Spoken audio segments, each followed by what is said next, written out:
Boom. And I think we are live, Mr. Rich. Hello, All right. everybody. I'm your host, Heathen. This is my I'm Lit co-host. Tarzan, Today, we're going to raise some hair and some hell. and we're going to raise some hell. That's right, baby. So we're going to give this guy the best one that we can get him, man. Like, we're so excited to have the guest we have tonight.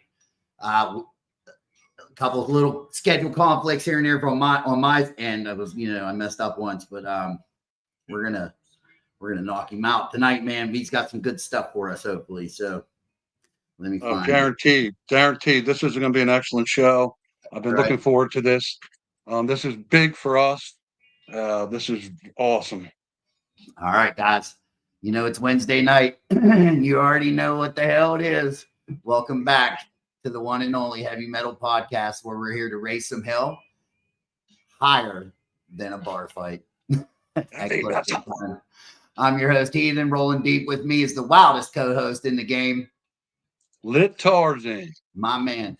And tonight, we aren't just talking country music. We're talking full-blown Missouri outlaw who's taken the industry by the balls. That's for sure. And my cat is up here, and you just messed everything up, kitty. All right. They love to come around. They love it. Especially at the wrong times, right? So this ain't no Nashville puppet. He's a rebel. He's a road warrior, a country star who hunts his own meat, writes his own songs, and raises his own kind of hell.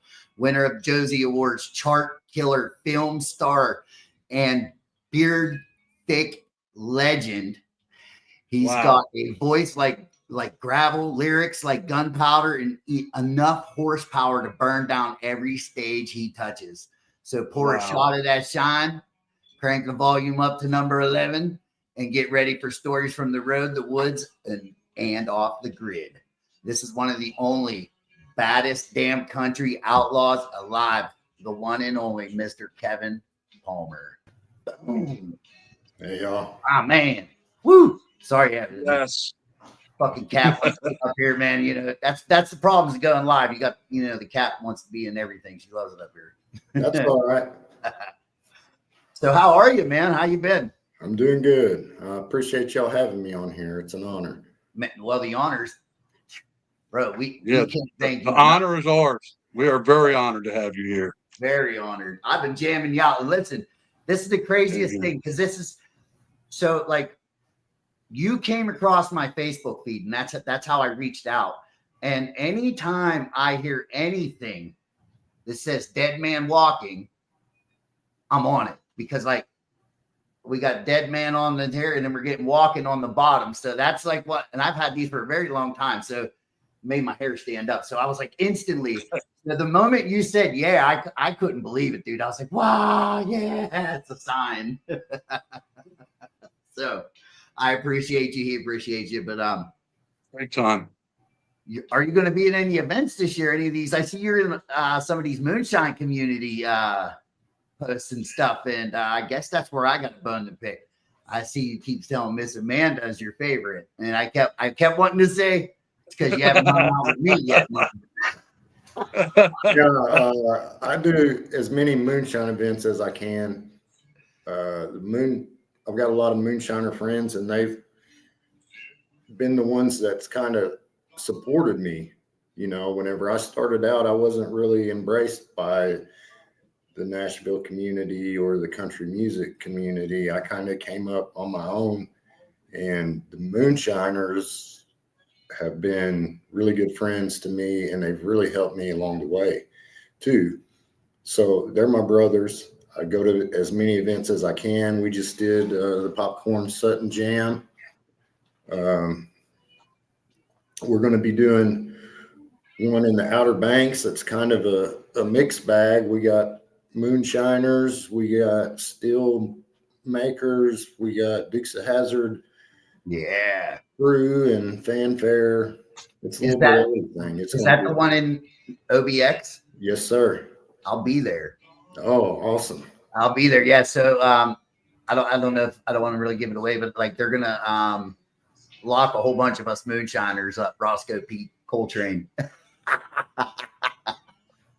Yeah. That's part of the deal. So like, I was like, that sounds like it's going to be a good time, man. I'm going to go to this one. I will say that the moonshining community, they've been wonderful to me. They've accepted me with heathen. I can't say enough about everybody. And every time I get onto the Facebook or something, someone's messaged me, and everybody's been wonderful. I have to agree exactly with what you said, Kevin. It's a brotherhood more than anything, a community. You know what I mean? And they're all good people. They really are. Really are. You get a couple bad apples, but we just don't even talk about them. We call those fans. Yeah. So we'll comes with everything. So, how old were you when you first realized, like, dude, this is what I want to do. This is my path. Like that you could sing. Yeah. Probably about a year ago, honestly. Damn. Wow. My man. That's awesome. I never thought I could sing. My voice is so different and my style is so different. Whenever I started doing this, I didn't think I was a singer. I started as a guitar player. And let's go back a little bit. Let's go back to the beginning.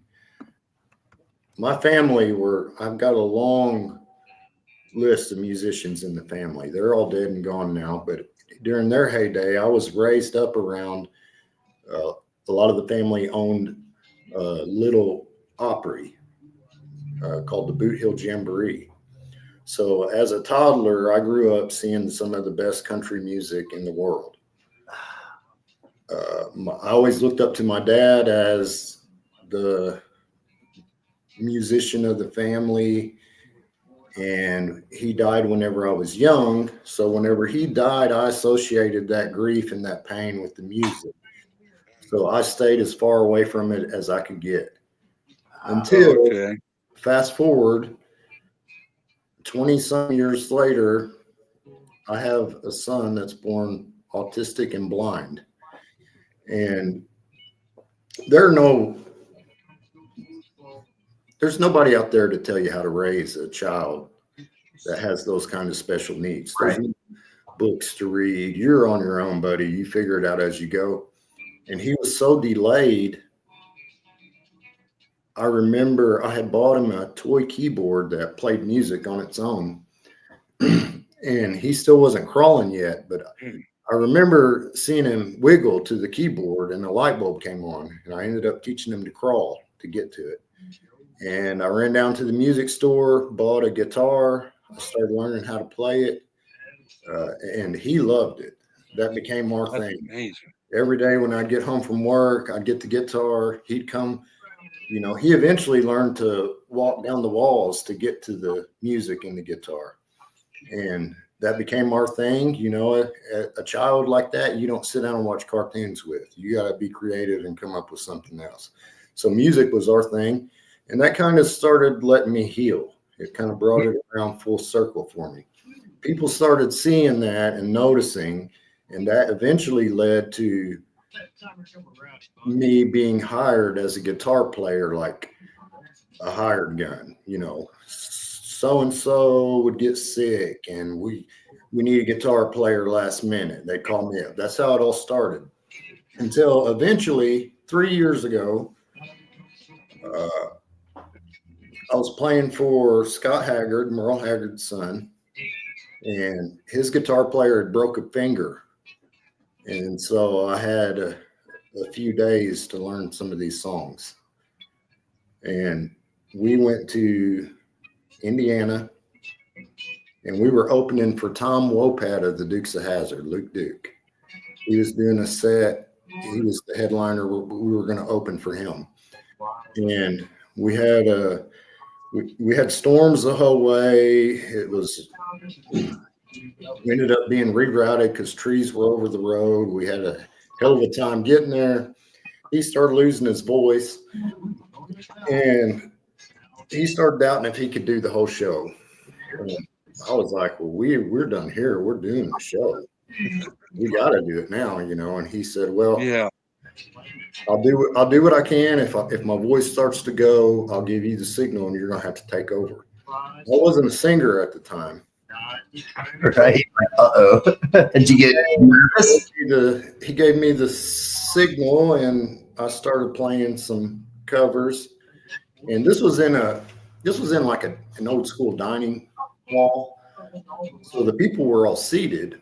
And whenever I did the first song, I was so nervous it felt like I could have heard a pin drop.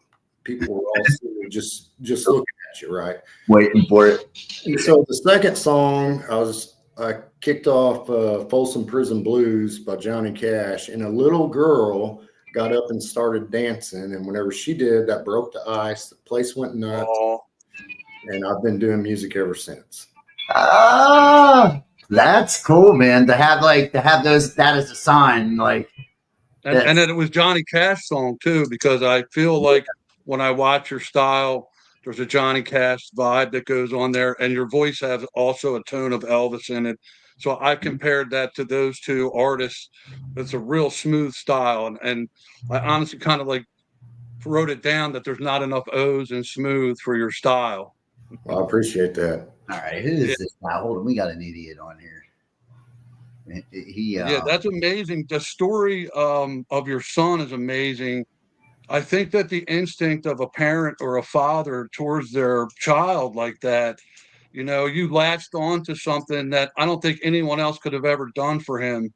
And then seeing that with the music, and then, I mean, your story is touching, and it's amazing that through that way is the way that your music has grown, that there's a touch of the Lord has his hand on what you're doing. That's what I'm seeing.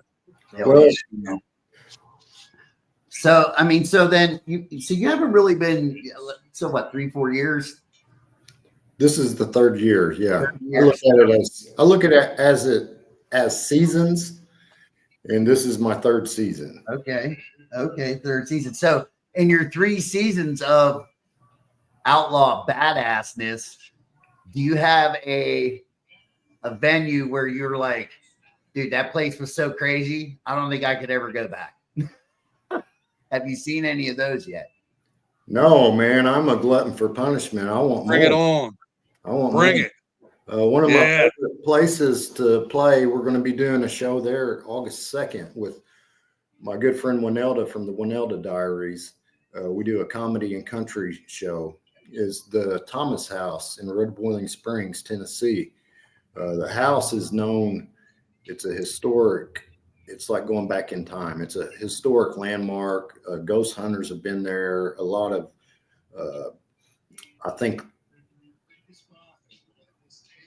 I don't remember if it was Lifetime. I don't remember who rated it as the second most haunted place in America. Oh, So, wow. I keep going back there. We've seen some wild things there. It's kind of like going back in time. It's a dinner style show, and we always have a great time there. But I didn't think of myself as a singer, even though I didn't want to be. I felt like I saw the best music growing up, and it died out in my time here. Right. Music changed over the years, and I didn't want to be a cover band. I didn't want to be the same cover band playing the same songs. A lot of them play the same set lists, fighting over the same bars to play at. So I started writing my own music, and I thought of myself as a writer. I never thought of myself as a singer. And Yeah. When you start in this business isn't very accepting. If you let them, they'll have you paying your dues for the rest of your life, So I just started thinking different. I started wanting to do things my way. And Waylon Jennings has a great quote where he says, everybody's got the right to do things at least once their way. And I believe that too. I believe, we're supposed to be artists. We're supposed to do our own thing. We're not supposed to be carbon copies of each other. That's right, man. Absolutely, dude. See, and Dead that, on. Dead on. I think that's what there's a connection there, like with what you're doing, and say with what I do as far as moonshining and stuff like that. Like, we're always like you're always looking for the next song, the next, the next story you want to tell. Well, I'm trying to tell that story too in my moonshine. You know what I mean? And it's always like, so we have a little thing in the community we like to say is instead of thinking outside the box, we like to think outside the jar. You know what I mean?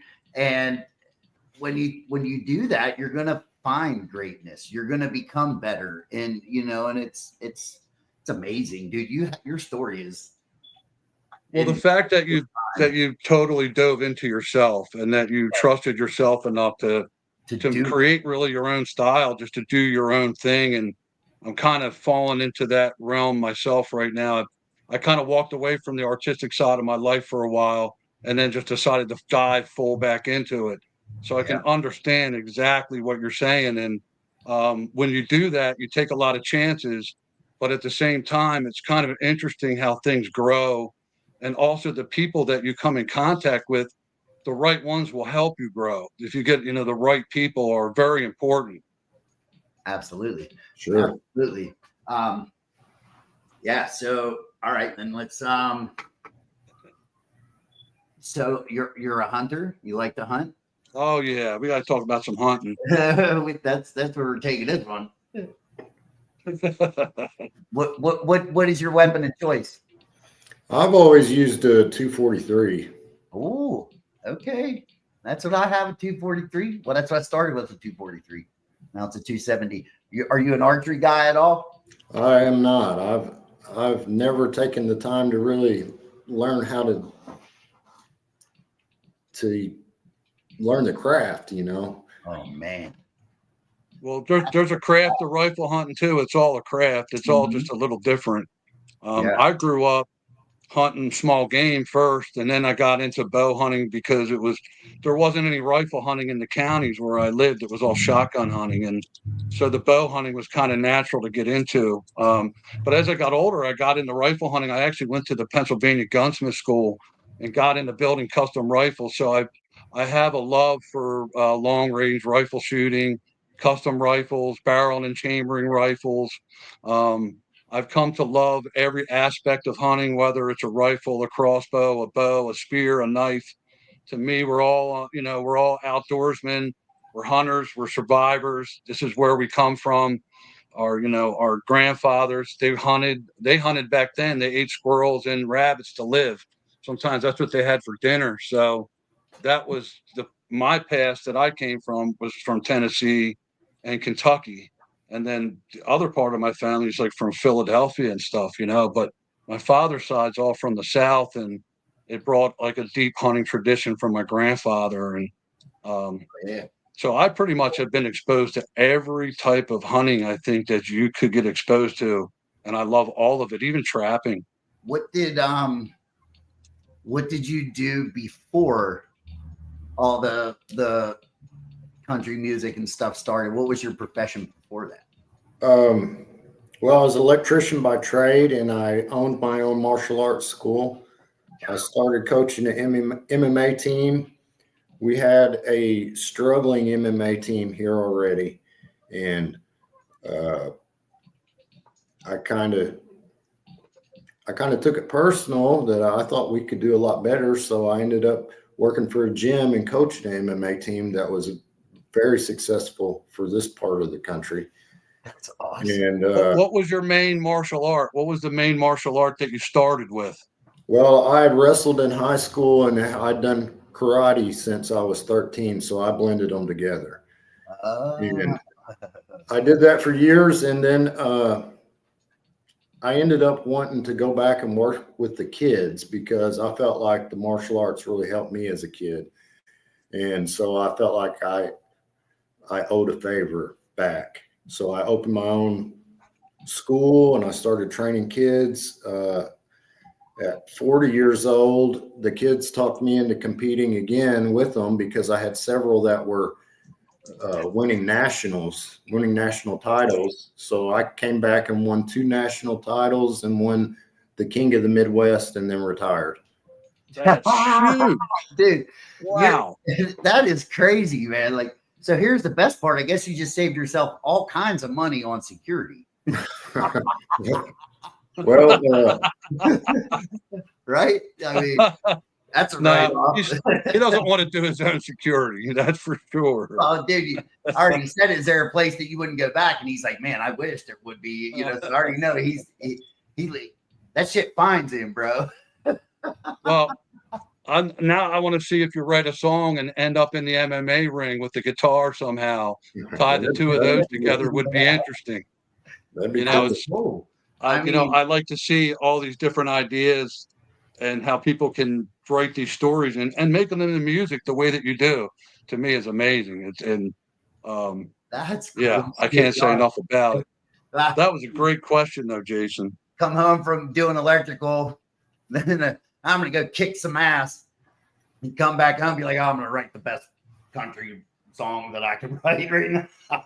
Like, what else do you have your irons in, man? Like, Well, I ended up getting a 7th degree black belt. Jesus Christ. And after I retired from that, I had this nagging, inside me. Like I always felt like, I want to do something for me now. I want to do something that's just purely me. And what I did for fun was play music. So I started doing more of the guitar for hire, and that all kind of came together and led into this moment to where I was front center stage, and then I've not stopped. I've been going ever since. Yeah, now it seems like you're on fire. I mean, like I said, I did a lot of research and writing a lot of stuff down, and my hand actually got tired writing down all the awards that you have. It's that you were nominated for: Country Voice of the Year, Album of the Year, Video of the Year, Country Song of the Year, Songwriter of the Year, Most Appreciated Artist, Country Rock Original, Traditional Country Original, and then in 2025, Rising Star, Album of the Year, Songwriter of the Year, Music Video of the Year, Emerging Artist of the Year, and then Best Outlaw Song that you won, I believe, from the World. What was that? The World Songwriting Awards. I just won World that Songwriting Association. Yeah, it's so really great. It's really great to be recognized, but I mean, as an artist in so many different types of art, what you really want to do is you're hoping that, like if my music can take you away from your problems for 3 minutes or whatever, if I can distract you from whatever's going on in your life or give you some entertainment, then I'll feel like my job is done. Yeah, man. That connection as an artist with your fans, really. The art that you make that brings out emotion that they can connect to. Like your song Summer Rain was one of the first songs that I listened to. And I'm actually still it's going through a pretty tough time. And I actually connected with that song instantly and was like, wow, okay. So, and everything I heard after that was good too. So it was like an instant connection with your music. I'm sure that a lot of people get the same thing. Yeah, that one is the one that kind of got me going. I remember writing that. I had been going through a kind of a bad time. I was going through a divorce. I lost my house. I was kind of starting over. Wasn't working a job that paid very well. And it was a rainy summer day. I had the door open looking out at the rain falling outside. And I wrote that song on the back of an electric bill. And what I had intended was the song was about, that was the moment in my life where I'd kind of realized where, hey, every problem that I got, it's done by my own hand. You can blame anybody that you want to, but if you want to be honest with yourself, you've put yourself in these positions. Yeah. That's what I kind of wrote the song about. And that one took off for me, especially overseas. It started taking off overseas, and it got me out of Missouri. That's good, right? That's amazing. Yeah. I have a story about Missouri once, man. It real quick. The women there are crazy, bro. Oh, yeah. Listen. I didn't even know the girl. She was in a vehicle next to me, and all I was doing was driving. We're going to see my friend, and it's like a 4-lane highway out there. And we're behind a tractor trailer, so we're going slow. All the other lanes are, and I look in my mirror, she's giving me the finger. I'm like, fucking, she late for the Kool-Aid stand or what? Like, man, she's like, ah, yeah. So I said, you know what? I just slowed down a little bit slower than the truck. So like, she had to fall back. So when we both come out around the truck, no lie, man, that girl was this far away from my mirror on the passenger side. I told my buddy, I said, lean back. He leaned back. I had an empty Red Bull. And if you're out there and you're listening to my shit, yeah, that's what you get.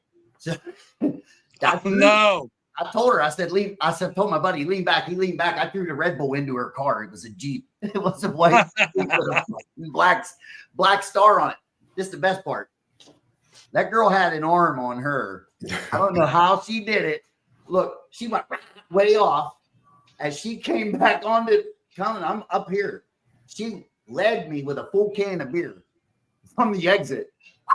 Dude, all I hear, boom. I'm like, what this shit? She hit the backside of my truck with that can of beer. A lane and a half away, man. She led me. I'm like, I'm done. These women out here get nuts. Yeah, I've seen them. So, Kevin, I guess you've got a pretty busy schedule ahead of you with everything you've got going on. I stay pretty busy. I still work a full-time job. I still watch. Are you doing electric work full-time right now still? Yes, sir. Yeah. I'm still watching kids and trying to be Mr. Mom sometimes, with by the chores, doing the dishes and the laundry and buying the groceries and cooking supper every night. And that's me. I'm doing the same thing, man. And it's not easy. It's not easy. I'm taking care of my older mother too. So it's, family is everything though, especially these kids. They're everything. But I do stay very busy. I try not to be a slave to it. I try not to let anything rule me, and what I mean by that is I see artists go on the road on tour and they'll be gone for 6 months straight. And I try not to do that. I try to keep balance. I want to enjoy what I do. I want to make music, but I want it to be on my terms. I don't want to be a slave to it. Yeah, absolutely. When I'm out on the road, getting burnt out, I can't get home to the kids, that kind of thing. Yeah. That's important for your family, man, for sure. I think that's real important. Well, a lot of people ask me about it. I do as many shows as I feel like that are good for me, good for my fans. But a lot of people just assume that you should be on the road. You should be on the road 7 days a week. I don't agree with that. I don't think that way. I think it should work for me, not me work for it. Yeah, it's funny how everybody else tells you where you should be, isn't it? Yeah, it's better when you tell yourself where you should be and be right there. Or how about my guitar and my voice? Act off. Will take me where I need to be. I'll get there when I'm ready. Right? Right. Yeah. I mean, that's perfect. It's not, everybody has suggestions. And I've learned that even with what Jason and I are doing. And I've kind of said the same thing to them, like every 100 people might have 100 different suggestions, but we do it the way we want to do it. And that's just it. We've decided. But I mean, we think about everything in a certain way, but at the same time, it's got to be us, and we can't let every little thing affect us as someone else is going to say. Kevin Palmer wouldn't be Kevin Palmer without that smooth style and the way you think, and that slow approach. It shows in your music, even the way you're approaching your life with your career. So it's that calm keel. I'm trying to get there myself because my life has a tendency to be like a little bit of bipolar disorder. Right. So, another thing is none of us know what tomorrow will bring, so. It's true. If you're out on the road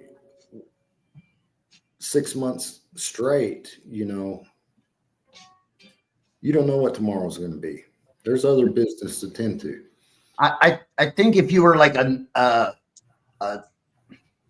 maybe a parent, if you had kids, say like one that was a little older, that would be different, you know, because they could go with you on tour if need be. But having a couple and then doing it by yourself, like that's not an easy thing. You know what I mean? To do any of that. So I kind of agree with the way you're doing it and the way you're rolling with it. Like, do it on your terms. Well, I'm sure you could lose yourself being on the road for too long too, and going home and grounding yourself with your kids. Country music's about family. It's about your children. It's about home. So you need to stay connected to that, I think, in order to be able to write your songs, you know, stay connected to what you're doing. So what is, let's talk a little bit about Uncle T's Farm Stand.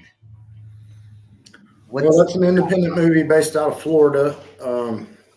I play I've got one of the main starring roles. I'm the bad guy. I'm the main sheriff that's trying to bust the moonshiners. But it's kind of I call those action comedies because it's kind of like, I don't want to say it's like the Dukes of Hazzard, but it's that kind of the style where you got some action and you got some comedy. And it's about a family that is making moonshine in their pies. And as the new sheriff in town, I'm coming to lay down the law for my boss. All right. And I'm trying to catch him. So that's fun. Well, if you need any, you know, I mean, because hey, we're free for acting. I mean, we're free, dude. Listen, I mean, we look like me a shameless credit. That's all I want. Oh man, I'd be down. I mean, you know, even if I had to walk through with the mohawk.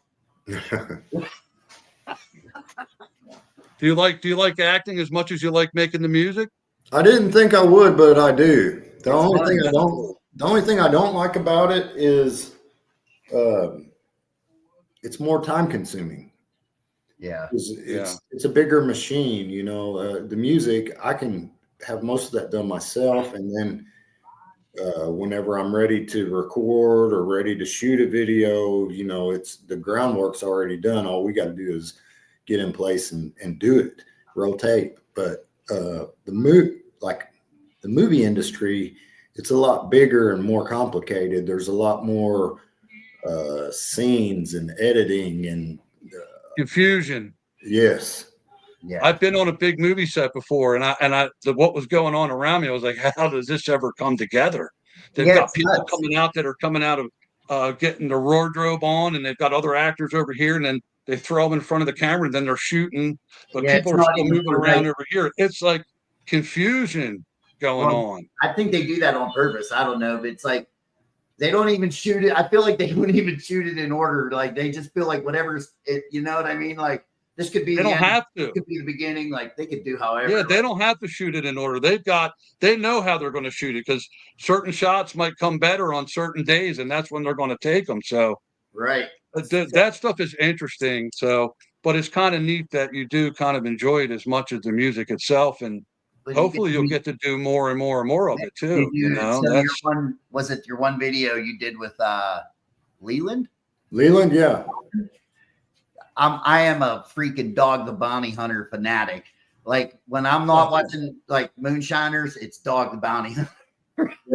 Yeah. Leland's awesome. That was a lot of fun. We had fun with it. He actually helped me direct a lot of it. That's super cool. Like, how did you get? Oh, that is cool. Did you just kind of like fall in, like just kind of doing your own videos and then? Well, I had met him. I'd met him at a festival. I believe it was Hazard Fest.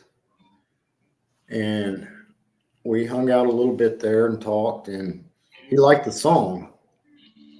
And I had mentioned, you know, I was getting ready to shoot a music video for it.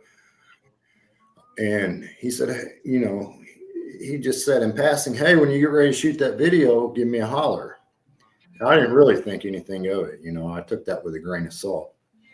And whenever I got ready to shoot it, I did give him a holler, and he was like, yeah, man, I'm in. I'll be there. So he come down. We got the crew together, and we had a lot of fun. That's cool, man. That's cool. Did That he is just cool. come by himself? He didn't bring any of his brothers or anything like He brought Terry Ashley, that? Okay. who's one of his bounty hunters and also a good friend of mine and his. And we shot so much footage. I mean, we could have used that footage. We had enough to shoot a dang 30-minute episode, you know. It was a lot of fun. So cool, man.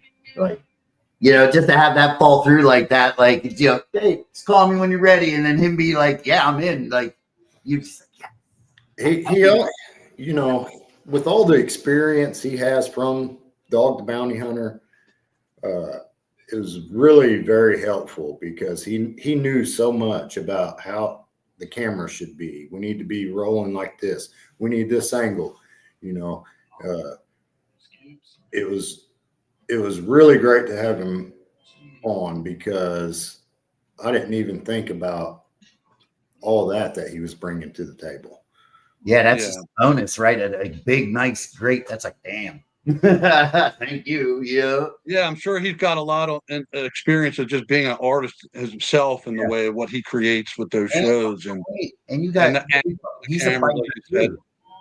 So you guys have that in common as well, because he's a badass fighter too. Yeah, he is. He's a real deal too. You know, what you see on TV, that's really him. That's not an act. Yeah, that's Leland. He just that's I think that's why I like watching that show, because I feel like they're all that way. You know what I mean? Like, yeah, they are. Yeah, they are. I mean, plus I wish if I had long hair, I would definitely do it like dogs. That was a shame the dog got himself in a little trouble there. You know what I mean? Because they were rocking and rolling, man. He was awesome. Yeah, Still is, you know. I always still check their stuff out on Facebook and try to like their stuff, and yeah. Would love to see any of their stuff come back on TV if it's not already. So I think they were refilming, weren't they? Refilming some of their stuff. Well, they were in negotiations. Yeah. And I don't know if they're still in negotiations or not, but yeah, they have such a fan base. I don't know why they wouldn't.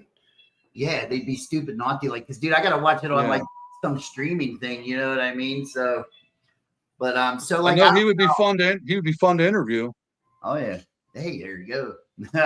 So like I know your catalog of songs is huge. Like you have a lot of songs. You know what I mean? Out of everything that you have made, do you have a number one that you consider number one? I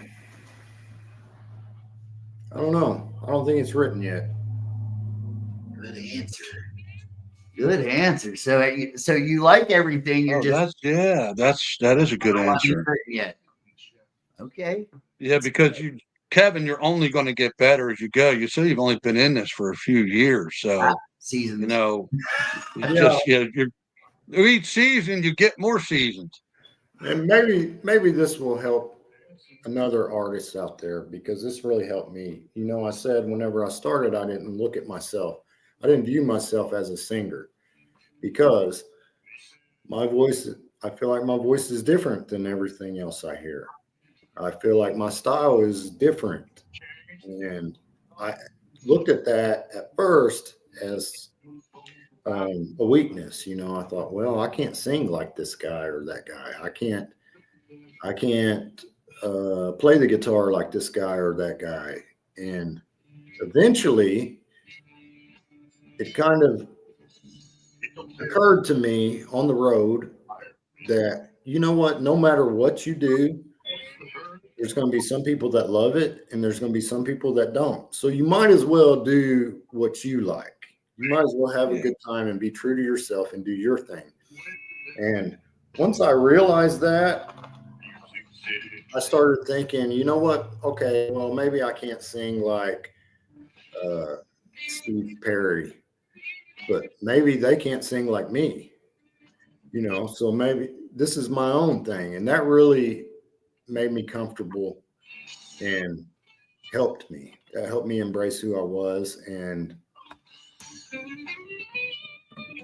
you know, not trying to be like somebody else. Right. You're doing your own, you know, making you're creating your own sound, man. And that's key. That's key. Like I don't can want understand it. I grew up loving all different kinds of music, and a lot of it was hair metal growing up, and even some rock stuff and some metal stuff like the Scorpions and stuff like that. And when you're a kid trying to match those vocals, like those guys are amazing singers, right? So for years and years, I was like, I could never be a singer. And later on, I got into some different styles of music, and I started listening to some other heavier bands and realized that I could do vocals from my diaphragm, and that I could also use my nasal passages and other things to play with those vocals. And then I learned that I could be a vocalist, that I was never a singer. And so I understand exactly what you're saying. I can't really sing, but I can definitely do some heavy metal vocals that I trained myself for years to do, you know? So I understand what you mean by not being a singer, although you really are a singer. It's just a completely different style of what you hear. And I think that that is what makes it completely original and probably better than most of what's out there. So as far as the shine thing, so how, out of all these moonshiners and master distillers, have you tasted a good bit of their stuff, like, or just a certain amount and certain views? I mean, Oh, I've tried it all. okay. Okay. And what is your favorite out of all of that? Like when it comes to that, you like, are you a corn like clear, or do you want like some whiskey or? Well, I like it clear. I like the real deal. I do like bourbon. Uh, my buddy Moonshiner Steve, he makes some stuff I like. The flavored, the grape and the cherry chocolate and that kind of thing. There's a lot out there I like. Big Nick's got that peanut butter banana. It's been going crazy. Shine Girl's got the rose tasting shine. And I mean, really, I like it all. I guess I got to get you some of mine then. Then you'll be like, You got to, Ethan. he's been like, heathen. Now I know. Now I know. Yeah. So I just went to the me, my wife, and a good friend of ours. We just did the Bret Michaels band concert.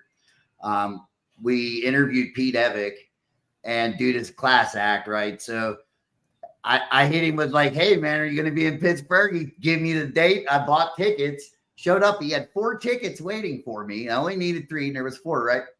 And I'm sitting there thinking like, oh my, I brought him moonshine jars, not little. We're talking jars, right? How am I going to get him in this event, man? So we literally had to wait until everything was done. And then I took 9 jars in a book bag inside the place. Never stopped me. Never nothing. They were like, let's inside. The girl that was with me had the all access.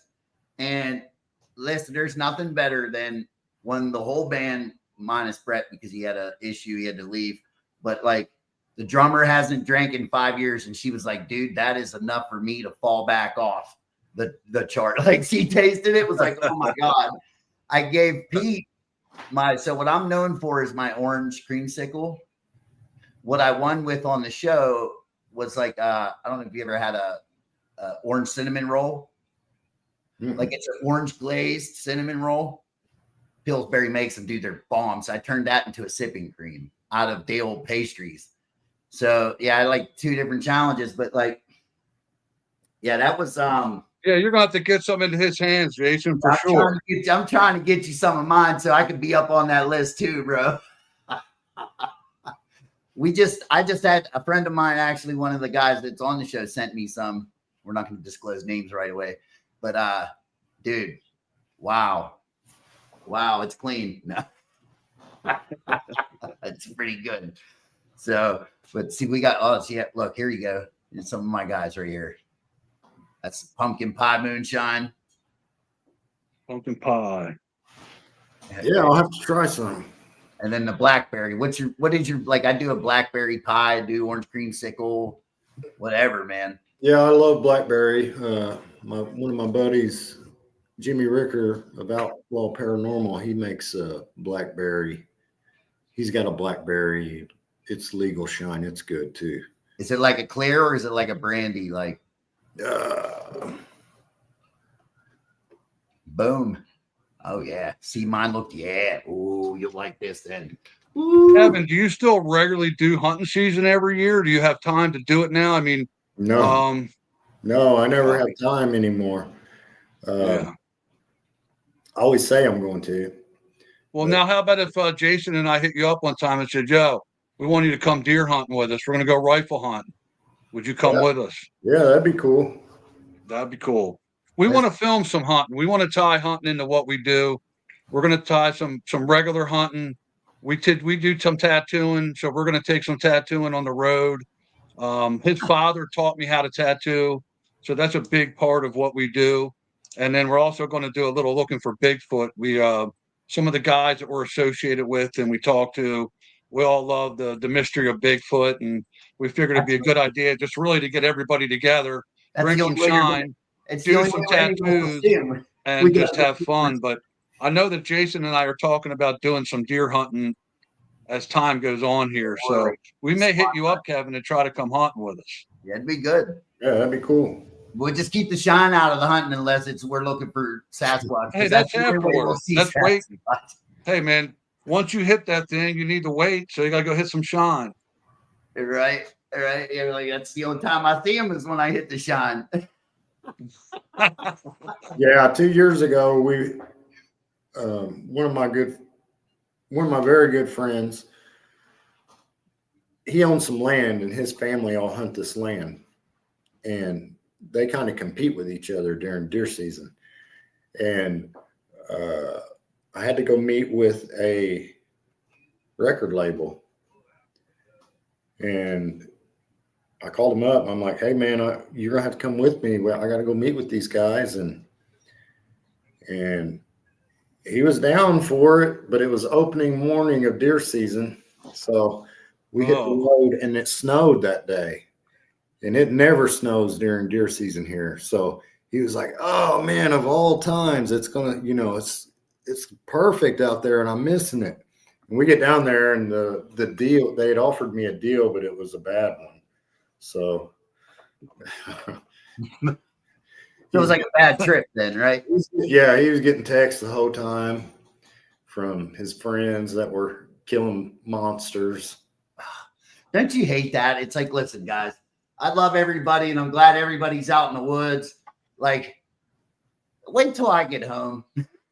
Like, don't spend them while I'm in my stand because now I'm like, fuck, yep, I ain't gonna see shit today.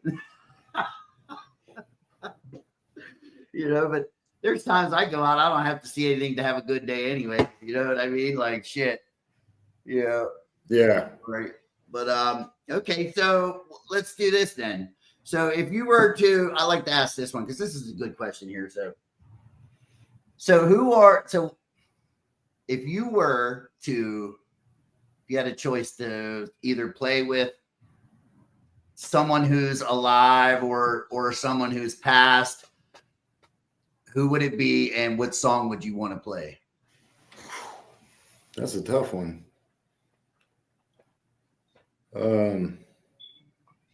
We'll give you two. You can pick two.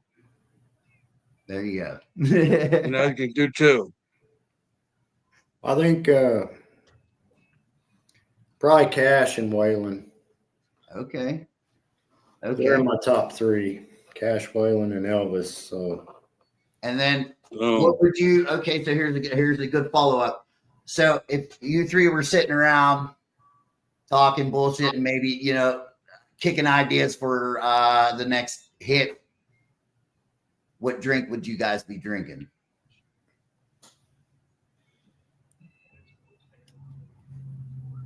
probably, I don't know, probably some Jack or. Yeah, that'll get you there real quick. That's a Kevin, good do you ever drink beer or is it just straight spirits? No, I don't drink beer. Never Okay. Especially out in Missouri, man, you get all that Budweiser out there being kind of close, right? Right. That's what everybody drinks around here. Ugh, can't do it, man. I can't even drink beer, period, anymore because it's like, number one, why? One, I don't have to, you know what I mean? Number two, I get bloated, so it's like whatever, Like everybody's, I know you guys are loaded with deer out there. I've hunted out that way, and turkeys too. I know it's loaded out there. Yeah, we got a lot of turkey. they I want to. haven't done a lot of turkey hunting on my days, but the stuff that I did do was a lot of fun. I was surprised by it. I didn't go into it thinking it was going to be as heart pounding as deer hunting, but it turned out to be maybe even a little more heart pounding because they got us in on this big gobbler and he was hammering and it was so loud it felt like it was on top of me. And I'm the shooter and I had never shot it. My heart was in my throat. We never got a shot at that bird, but that was in Kentucky on that hunt. So that was they got a lot of birds out there too, but I know all those states out there. It's a lot of good hunting out there. Yeah, it's exciting. Turkey hunting is exciting. It is. A lot of guys are getting into the predator hunting down here. Coyotes and stuff. Yeah. That's an expensive hobby. They've got all the high dollar scopes and night vision and all that kind of stuff. I mean, why not shoot at nighttime? We want to go kill pigs at night. That's really what we want to do. Yeah. Out of a helicopter. We're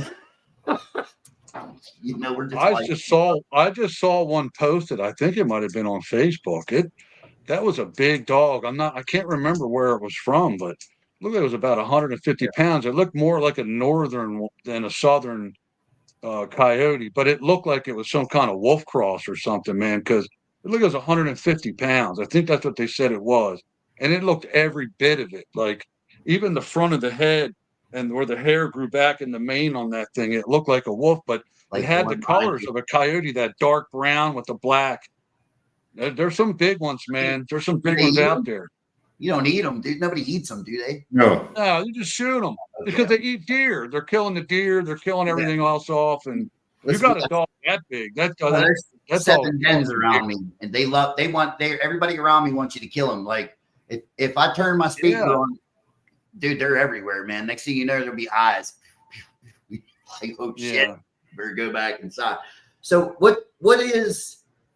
what's next for you, man? Like, I know you got a couple. I know, like we discussed, like OBX or whatever that festival's coming. Are you doing are you going to be at Hillbilly Jam or anything like that, or what's I don't think I'll be at Hillbilly Jam. I've never been to that one.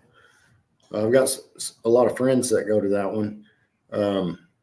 I've got the Thomas House show coming up with Winelda of the Winelda Diaries. That's going to be a good one. I've got the Outer Banks one. That's going to be a good one. I've got several casino shows. I'm doing more shows in Missouri now. I'm doing several casino shows in Missouri at Century Casino. And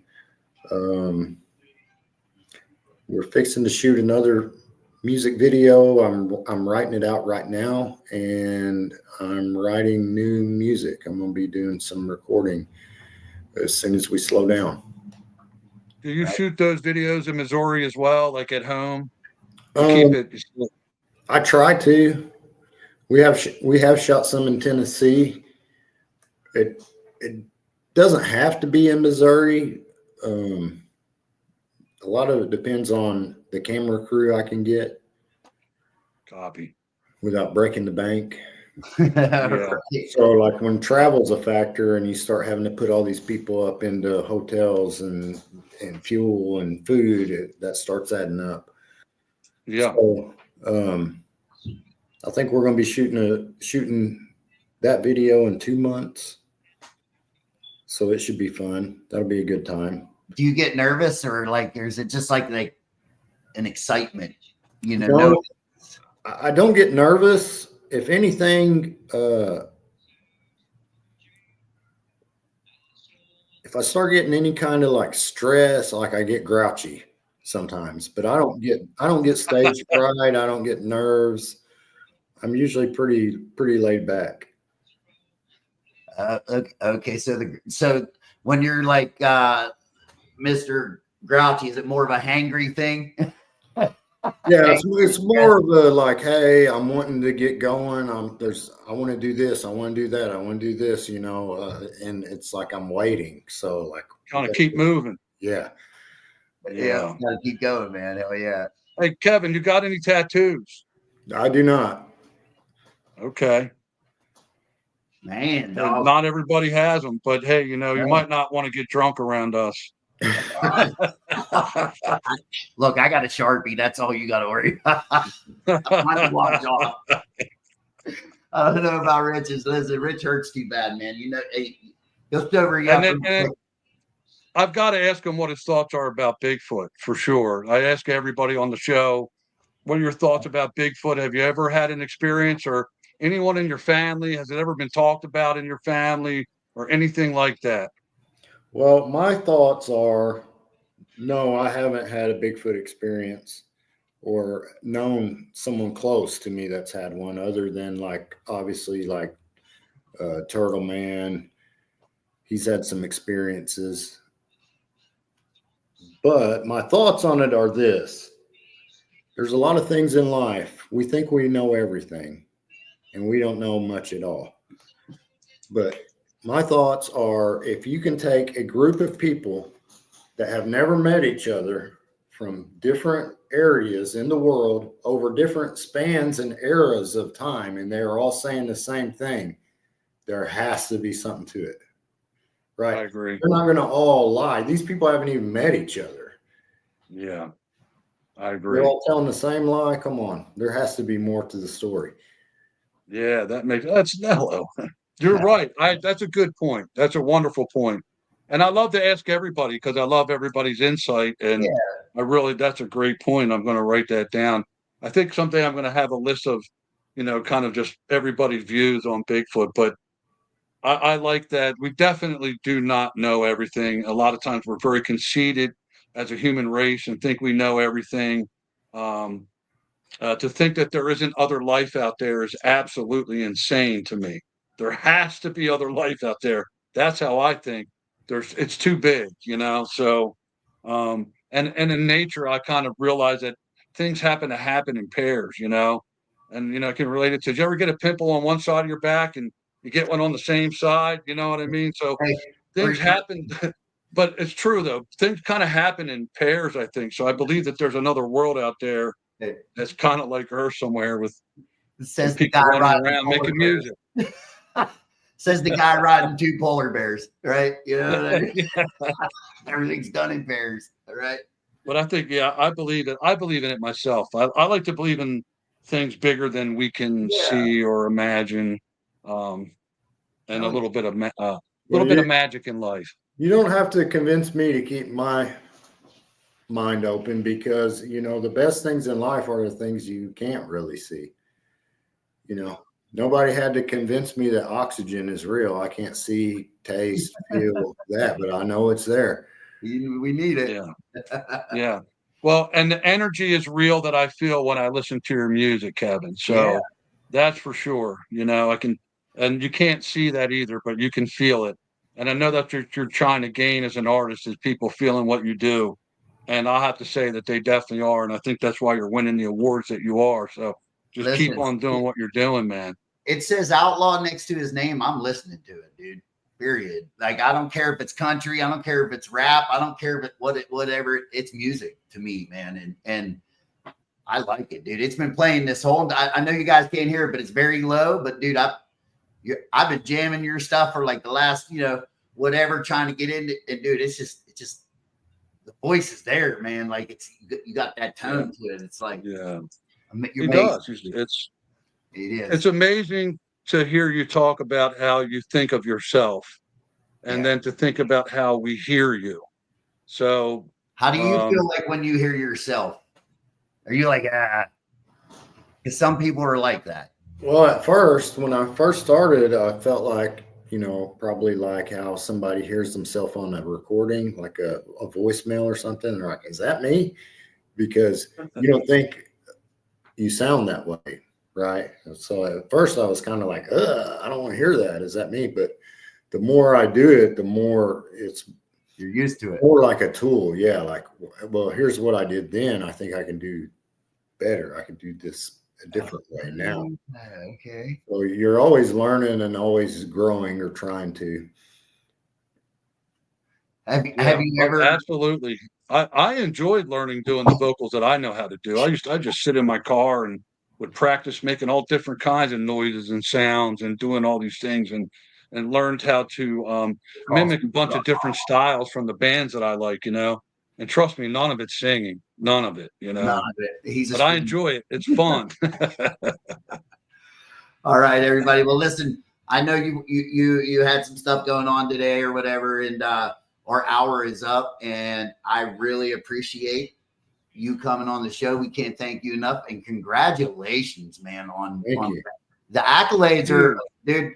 I told Rich, I'm like, man, we don't even have time to write them all, dude. Like for the amount of seasons that you've been doing it and the accolades that you have, well done, man. Amazing. Yeah, Kevin, you made me actually do homework, man. My hand got tired of writing. Yeah, so I appreciate y'all having me on here. Thank you. It is an honor. And maybe I'll see you guys at the Outer Banks. I'm probably going. I don't know about him. But if you know, dude, if I see you there, if not, I'm gonna mail you some shine or something, bro. Yeah. Kevin, you will definitely see and hear from us again for sure. We'll bug you, guaranteed. We're going to bug you about maybe doing some hunting too when we can get it together. And just we remember, really appreciate you coming on here. Like this is huge for us, man. Huge. So thank you so much. Yeah, and if you need a moonshiner or an extra in any of your cool videos, I mean, I know a guy. Yeah, we always need those. Always. Oh yeah. Hey, you hit us up. We'll be there for that. Thank you, man. We appreciate you. Thank you. Thank you. Thank you. All right. All right. Awesome. Hey, before we get too far, I want to give a couple quick shout outs. I'll do this real quick. I'm going to give 2 top fan shout outs to Ron Barone and Ryan Ritchie. I want to give a shout out to Eddie Dillon for the amazing artwork that you see behind me here. And he created some more artwork for Jason and I. Kim Spencer for creating some music for us. And we're going to be creating some more. Melissa Velagot, she's a new fan. You saw her on there tonight. And my buddy Matthew, I have a special note here. He wants to know if you're going to sign up and get on contract with them or if you're just going to keep playing games. So there's my shout outs for the night. You've got anything to say yourself there, Jason? Yeah. Where's Justin Meredith at? Where's Justin? Justin. Tonight we are going. Hold on. Boom. Okay, so everybody, we're not shutting the live off yet. I'm going to go. Yeah, we're going to stay on for a minute here, guys. We're staying on for a minute. 2 minutes here.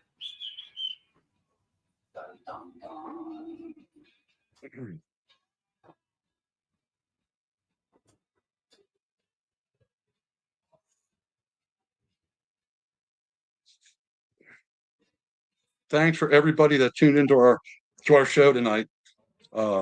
Kevin was a wonderful guest. We're very lucky for all the guests that we've been getting on, and we're lucky for anybody that's watching our show, especially if you're watching this far in, because you're all the way at the end of it.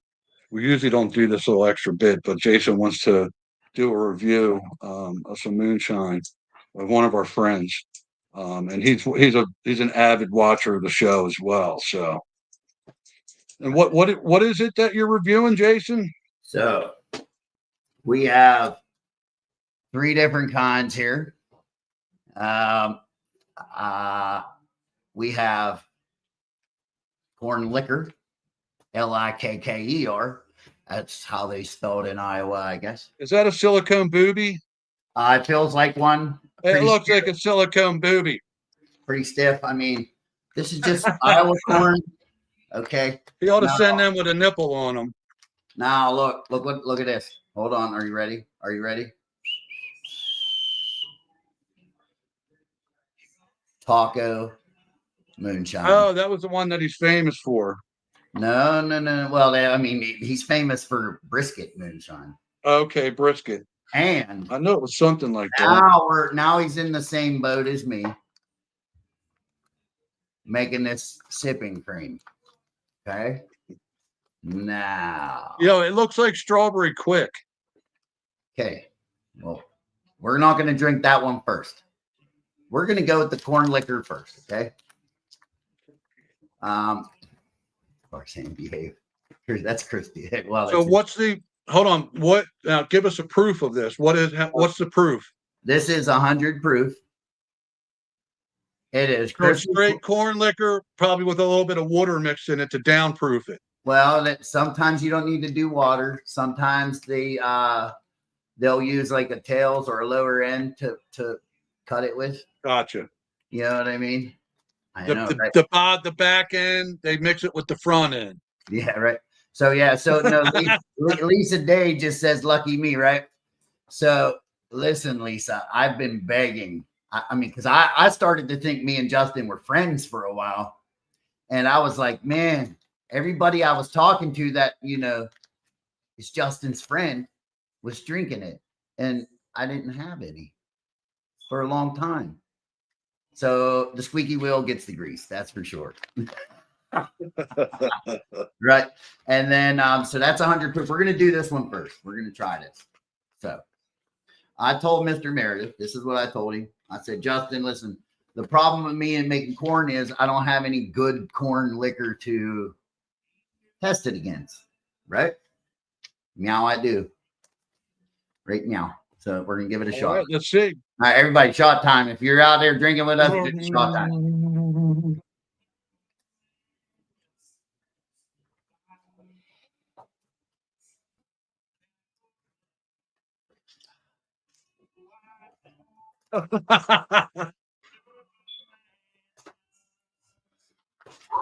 Man, I'm gonna tell you what. That tastes like shit. It's what? Man, You gotta mess with him. listen, bro. I wouldn't send you my tails. The fuck you do? Oh. I gotta send this to Daniel. Where's big deal Daniel? Outlaw Daniel. See if he approves. I mean, it's clean. So what's your honest opinion? Give us your honest review. Don't mess with him too bad. Honest review. Really good. Good. This is really, really good. It's smooth. It's now I know that the corn that I have in there tastes pretty good. So now I know that, like, right?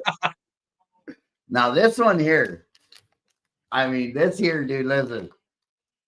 Sprinkle that up. This is the taco moonshine, right? Sprinkle that up. Taco, yo quiero Taco Bell. Oh, take it up. I'll do an after dinner shot of Go. some outstanding caramel. See, look, check this out, right? She said my shit was outstanding. Thank you, Miss Lisa Day. Now, Oh, there you go. 100 proof. Lisa. I'm going to tell you this. When you first smell that, dude, all I had to do was say his name, dude. No shit. Boom. Hey, Daniel.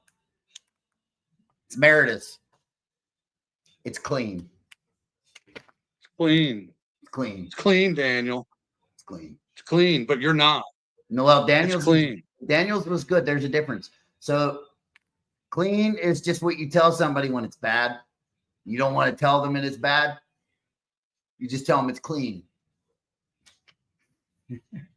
So no, his corn liquor. Hey, Justin, you can't expect them to like give you a real review. You know, you can't. Looks clean. You know. Look. It looks clean. Tastes clean.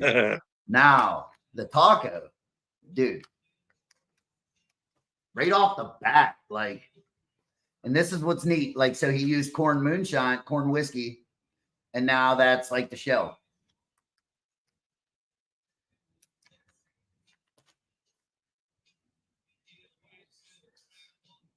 Damn. That's good too. That's good too. Better than what I have. Do you even have any, Daniel? Didn't he take it all? Okay, so the taco, really good. I I don't have nothing bad to say about it at all. Really good. Yeah, that's kind of weird. Like, never thought I'd drink a taco, but you know, you got to put. It definitely tastes like a taco. Oh, dude, bam! And then when it smells more. So the smell is more in your face. But my question is just, what if you're hungry and you got no food, but you got that, and what are you gonna do? You get the munchies. You're just gonna get this. You're gonna. I mean, you'd be smelling it, tasting it. This and now listen. This is my honest opinion about this. This is the honest. It is very good, right? I wish the flavor would hold a little longer. Not that it doesn't. Like, you really get it up front and it's right there, and then you get the alcohol, but then it goes into the Bloody Mary mix, so that's just gonna add to it, dude. But other than, like, it's good, like really fucking good. I just wish I wish that taco would stay on my tongue for a little bit longer. Is basically what I mean, because it's that good. Yeah, that sounds a little sexual, Jason. Listen, not Mary's bloody taco. Yeah, me too. Huh? Me too. Right.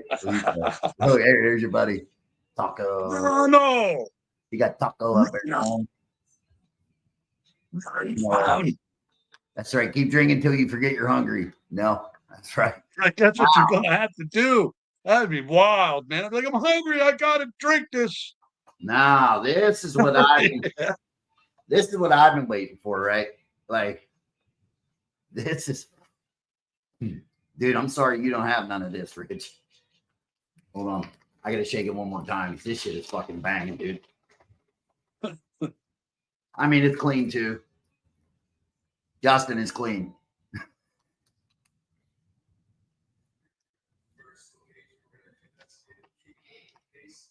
Just had somebody ask me for the link to the podcast, my buddy. I'm like, come on, man, you're about an hour late. That is really good, dude. So, wow, is that good? What I like about this right here is you really get the cheesecake flavoring in there. It's all clean, he said. But you really yeah, no, it ain't. Justin, we know you ain't clean, bro. Yeah, dude, your shit's way beyond clean. We know you ain't clean, bro. Yeah. Any dirty shine, dog. Yeah, right. That's amazing, bro. Listen. No. So, all right, on a 1 out of 5, all right? Out of one to 5, Taco Moonshine gets a 5. Definitely gets a 5. Okay. I gotta give the corn liquor a 5 because that's 2 5-stars so far, Justin. Yeah. That sounds pretty clean. Listen, What do we got on the strawberry sex tart? Listen, dude, he topped the charts with a 6. What is it? A 6. 6 out of 5. Whoa. So he got 16 out of 15. Yeah, listen, Jason, hold on. His head just swelled up. How are we even going to fit him on he ain't even going to fit on that bar down there no more. Well, listen, he was already on the show, so. Yeah, I know. You're gonna make me forget. Oh, there's my aunt. Hey, listen, Daniel, you don't need an autograph. My Aunt Vicky. That's my Aunt Vicky. She's hiding herself there. She hides herself. Listen, and Justin, purely note that I Justin. only gave you rave reviews because when I send you mine, I expect the same in return.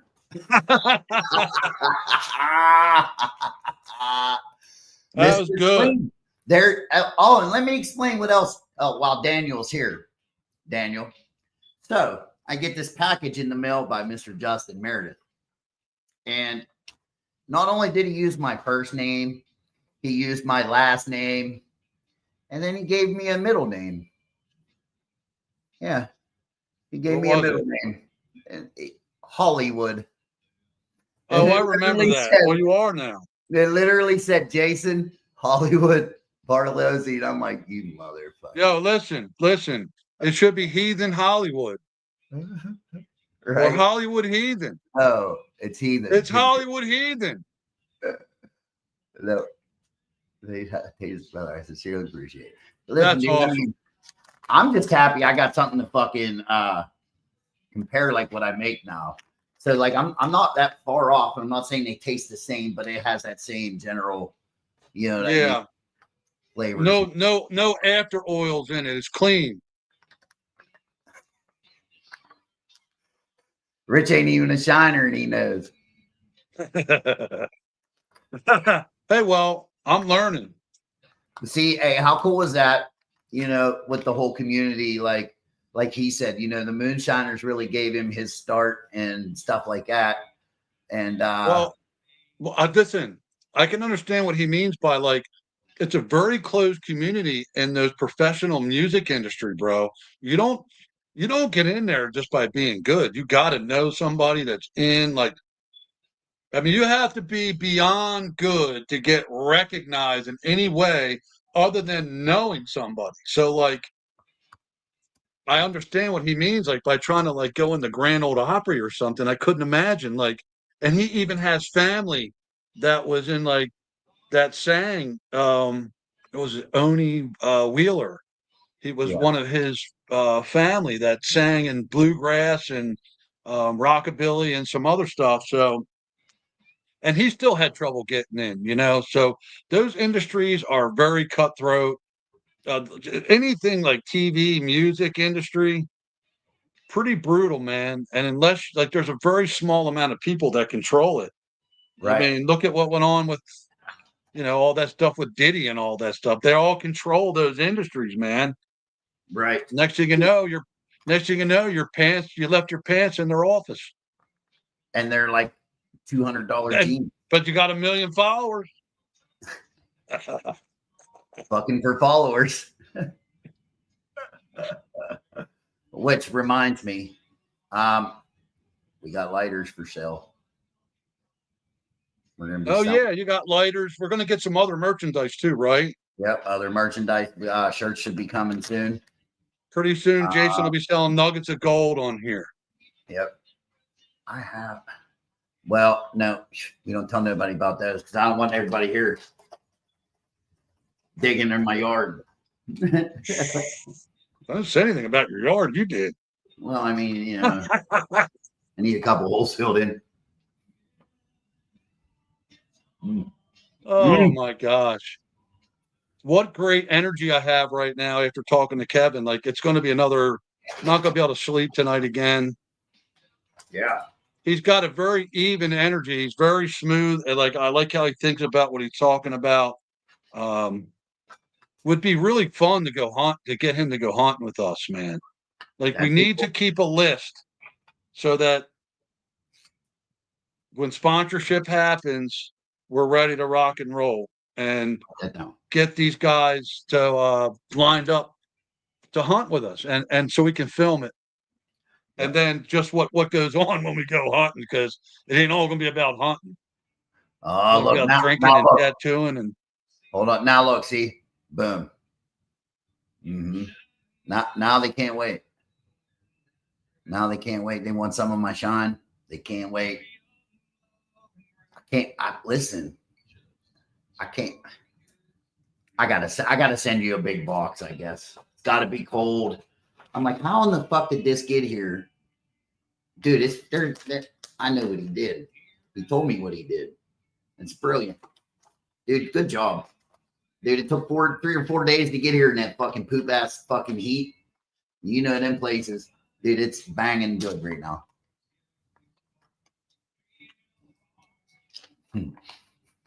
it looks good. It looks smooth. Listen, I can taste it. I can kind of taste it myself. That's messed up. Stop doing that. Like it's really that's good. Weird. That energy connection between you and me is freaking weird, bro. Like I just tasted that stuff. Why? It's good. It was good. It was, but it freaked me out. It's gonna be gone here in a minute. The Caribbean. Caribbean. In the Caribbean. Caribbean. You'll be skiing in the Caribbean. Wow. Skiing in the Caribbean, you're going to be going to jail You'll be peeing. while you're in the Caribbean. All right, Peeing and skiing. All right, let me shut this live down again, everybody. Yeah. Don't go nowhere, Rich. Thank you. Thanks, everybody, for tuning in. Another great show. We appreciate it. Heavy metal. Heavy metal. Moonshine. Peace out. P.S. Justin, your shit's clean. Still live. We're still live.